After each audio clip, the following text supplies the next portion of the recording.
Welcome to FailCraft, the podcast where we dive into the messy, real side of success and explore how setbacks, failures, and challenges become the stepping stones for growth, clarity, and purpose.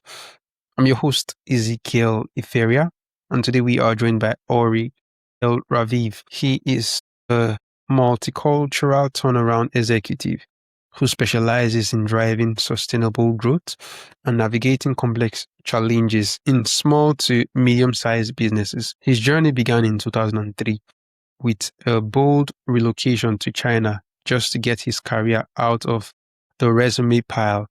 Since then, he has managed teams across nearly every continent, orchestrated the acquisition of iconic internet brands, and helped build literary media into a digital powerhouse. In 2022, he walked away from it all to join the founding team at MediaFeed, taking on the massive challenge of reshaping a spiraling online content industry. He joins us today to discuss overcoming business stagnation, diagnosing broken systems, and leading multicultural teams through uncertainty.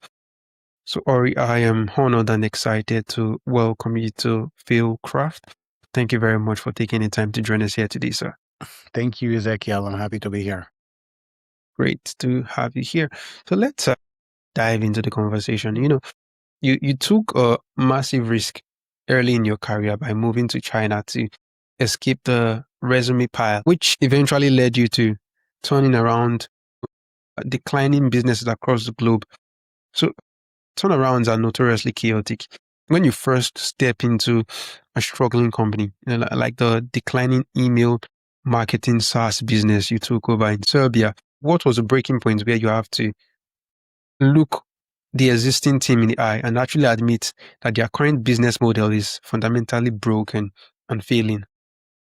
Okay, so we touched on a few things. Like the China thing, me moving it is a different thing. It's more of a personal stepping stone. It's more about my belief that you need to be able to, if you see something that, is clearly not going to be working, then you need to create something else. Back then, I was more, younger in my time. So I don't feel like I took a big risk. I took a step, and while others may think it's courageous, at the time, I didn't really feel it that way. It was more a step in the direction that to get me out of the resume pile as I mentioned. But when it comes to businesses, and I think turnaround is not necessarily businesses failing or anything like that. There's typically like a life cycle of a business. And it's not that their business model is broken or anything like that. Every business at the end of the day is a little bit different. I think a lot of it, and in most cases, you kind of see people that are checked out. So Serbia is an interesting one. It was an email marketing software business that the company that I was working with. So the founder was a little bit checked out already. He got his money and he got kind of paid and he got complacent, and there was no one from corporate to actually kind of really care about what's going on. And the result of it is pretty self-explanatory. Founder checks off, there's no one to drive the business. The people don't really know what he wants. He was not sitting next to them. So when I came in, it was more, first of all, let's first of all meet the people, meet the team. Let's get to know what's going on there. And I think most people and most businesses, it's very, very, very fundamental. We're failing on the fundamentals almost always. There's nothing that is rocket science about what's being done. It's almost always fundamentals. So maybe it's, it has to do with communications. It has to do with the clear morale of a team. Has to be with people that maybe are not really fit what they want to do. Or, sometimes there's also business model. Like when in Serbia, we did change a little bit of our business model. The company used to sell software and they did a 1 year or lifetime kind of deal. And the problem is when you're selling a lifetime value of a software is that you sell it once. And maybe that's a big chunk at the beginning, but then you're kind of left with a client that sustainability kind of standpoint, you really want to be able to create recurring kind of revenue and recurring kind of base that at the very minimum covers your cost. So we changed it. We stopped would stop selling lifetime software. We eliminated it fairly quickly. And then we started to work on newer versions of the software, and we introduced, like service fees, maintenance fees. And while the original, those that bought like the lifetime value of software were not happy, clearly, they were not happy that we sold them something and suddenly now we're changing. The way we kind of approached it is that we upgraded the software and we still kind of supported what they had in there. But, we just had to work through that. But I think the key thing is to get everyone on the same boat, is to see where things stand, to kind of get a handle of the business, to simplify, to calm everybody down, to get people on the same page, to get people excited to do something. And then it's about decision making. What do you do? And, more. All right. So thank you for sharing that with us. So, you have managed teams in several countries. When an acquisition forces completely different global cultures to merge under one roof, where does the human communication usually fracture first? And how do you step in to repair it? Yeah. So that doesn't really happen only in acquisitions. So we're living in a global economy, and I don't know whether it's now more than ever, there's actually forces that go right against it. But definitely the last several kind of decades, we're living in a world economy where it doesn't have to be an acquisition that happens. A lot of times it's you in a company, you're opening operations in India and Latin America, Argentina, whatever that may be. So you're ending up kind of managing teams that are not near you. And I think what's key in my space, okay, what's key to me is, again, the fundamentals. So I'm a person that believes that we're all structured very, very similar. We have similar kind of things. We have similar ambitions. We we're sort of created equal. What distinguishes us in terms of countries, a lot of it is how we grew, be sensitive about. But at the end of the day, on the individual kind of level, we're very, very similar.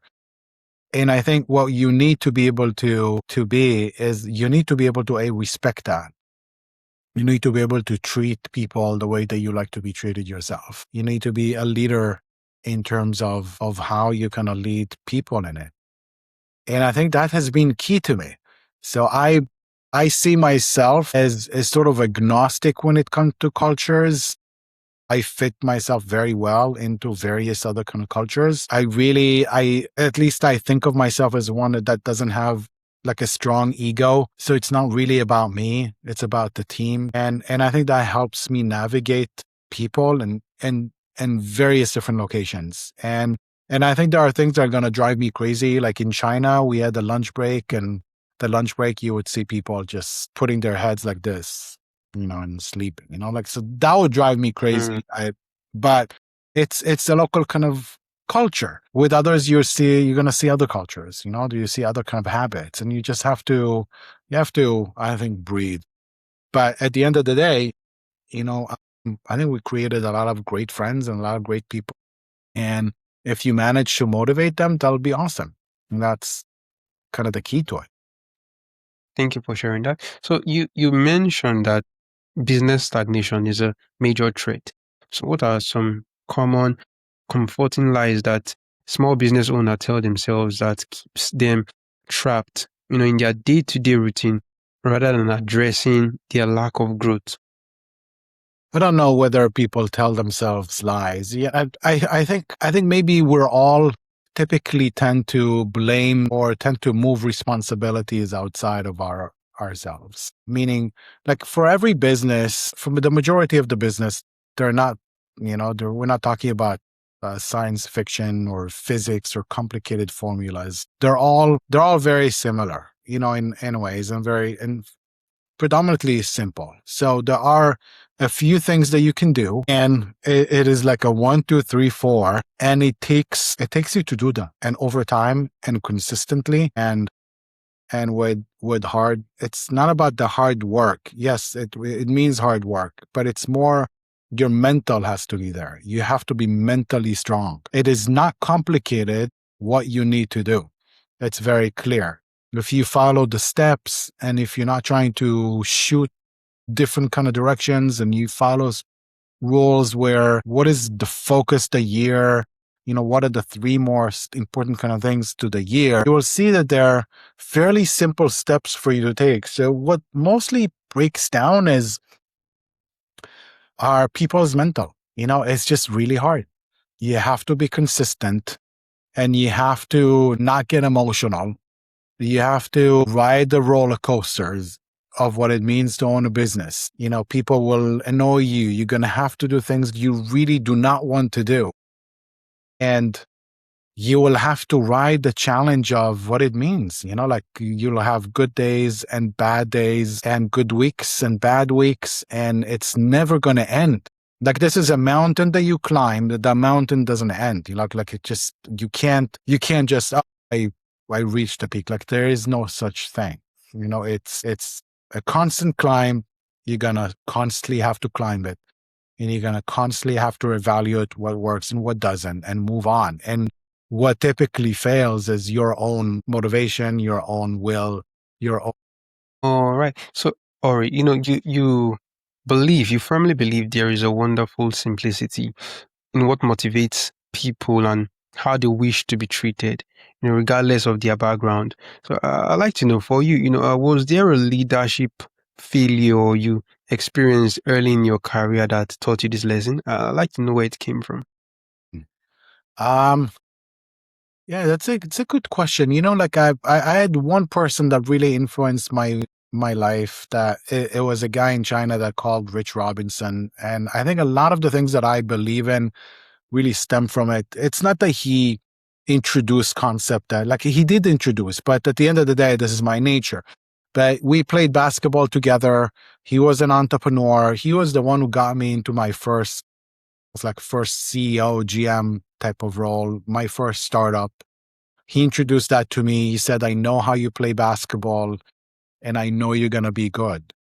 And that goes to another concept, which is really interesting. Like I believe that you can see the character of a person by how he plays basketball or how he plays team sports.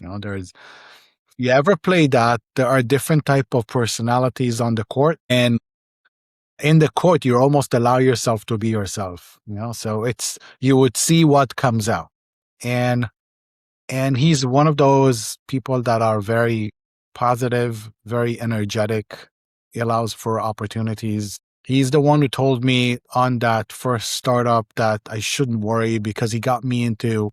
We started a company about mobile gaming and applications, and I had no engineering background. The only game I ever played was Snake. I had very basically zero experience in it. And he said, don't worry, I know how you play. In 3 months, you're going to know more than anyone. And that strikes a chord, like eventually that also where everything kind of falls into place for me. Like everything is simplistic. If you only set your mind to it and you allow yourself the courage to be there, nothing is really complicated. Just be yourself, stay the course, and you'll make it. And I think there is another kind of saying in it from his as an entrepreneur. He says the most important kind of thing is to not die. It's like, just don't die for a startup. Don't die. Just keep going. Don't die. Because it stems from his belief that at some point the chips fall.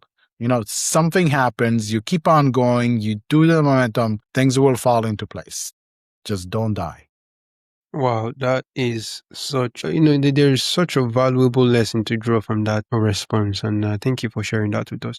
So, Ori, for the entrepreneur, or someone who is an entrepreneur and they are listening right now, and they realize their business has, their business has stagnated and they are terrified of making the necessary painful cuts today. So, what's an honest step they can actually take, to start their own turnaround? Yeah, look, one of the challenges for owners and entrepreneurs with their business is that they've been through it for quite some time. They have this image and box that they live in, and it's very, very difficult to just step outside the box. It's very difficult. They've already set themselves into beliefs, and it's not about them. It's just a hard position to be in. That's why, like, for me, stepping in, it sometimes is easy because I'm from an outside and I look at things just differently. From a person that is inside, there's the challenge. You have already set yourself into a box, and you think that this is the things, and you're not willing to change things. So what would I do? Like, I think first of all, you have to realize that this is the situation. Right? You have to accept that your own beliefs and your own belief systems are just your own, but it's not true or not true. This is just the way that you see them. You have to find a way to go and analyze what there is now. Like, you have to find a way to see, all right, like, this is where we are. These are the facts. You have to differentiate between facts and your own opinion into it. If you can bring someone else into the picture, or a few, to be able to do that exercise with you, then I would do it, because you would want to do the exercise of seeing where things are now, what the internal things, who are the people, what am I trying to achieve? Let's reevaluate everything, and then try to light yourself up again with what are the opportunities, what excites you. And then you would then say, okay, so if this is exciting, this is the opportunity, what would it take to get there? Not in imaginary, what would it really get to take there? What would be the steps that we need to do? Like, it's sometimes there's like, all right, here's what I want to be in 3 years. And it's like, great. Okay. But how do you get there? What are the steps? What is what is the first year? What would it take to get there? What would be the first year? And then you would break down into quarters. Like, you just need to and get yourself out of it and do the basics. And you'd be surprised how hard it is for business owners and entrepreneurs to do it. They'll keep on telling themselves that they have worked and they have this and they're too busy. Now is not a good time. And suddenly there's a problem that happened, and his attention goes directly to that problem. And that's just such a pitfall. You got to be able to get yourself completely out, clean your head, do it and then no matter what throws into you, you just can't go into that pitfalls. That would be probably the best recommended kind of things that I can say. All right. Thank you for sharing that with us. And I hope it helps that entrepreneur in a position where, they actually need to hear this. So here's a personal one for you before we call it a day, Ori. After navigating global relocations, executing massive digital acquisitions, and dedicating your career to sustainable turnarounds, I'd like to know, what does success really look like for you today? So I love sustainable businesses. I would prefer lower revenue that is profitable than something that has, I don't know, a theoretical potential massive kind of thing that may or may not happen. So I think that's a personal preference. So I like businesses that are profitable. I would prefer to have a 5 million business that has a net profit of 500K than something that is much bigger than that and much more complicated and has a potential and may or may not succeed. So that's why also, everything has a pro and con. So by me sticking to this, I'm not really good for example, venture capitals. They would prefer the 100x or nothing. And I prefer the much higher chances for 2-3x than anything else. So for me, that's my preference. I want to know where I'm heading. I know people who are I want to be able to be with people who are enthusiastic. I want to be able to touch them. I'm myself motivated by people. So that really means that I need to have people that inspire me around me. And that's what I prefer. I'm not a lone person. I don't want to take things on my own. So I guess that's what success would look like. I'll be happy. There's going to be people that can inspire me every day. And we're going to make a good, healthy kind of profit that may not be a life changer, but it's going to make us good and happy and, and well off. All right. That is an amazing and a profound meaning you've attributed to success. And thank you for sharing it with us. So to wrap things up here, for everyone listening who is ready to overcome stagnation and lead their business past the day-to-day routine. So where is the best place for, them to go connect with you and, continue this conversation? I guess the best way is LinkedIn. I'm not a big social media kind of guy, so there's not a whole lot over that. You can easily find me on LinkedIn. I'm the only one with a first and last name like that. So that's gonna very easily find a result. And anyone wants to is welcome to reach out, and I'm happy to. All right. I'll be sure to include your LinkedIn profile, a link to it in the show notes of the podcast. So for the listeners, you can scroll down and go connect with Ori. Indeed, it has been a valuable and insightful conversation with you here today, sir. And I thank you for taking the time to join us on the show. Appreciate it. Have a good night over there.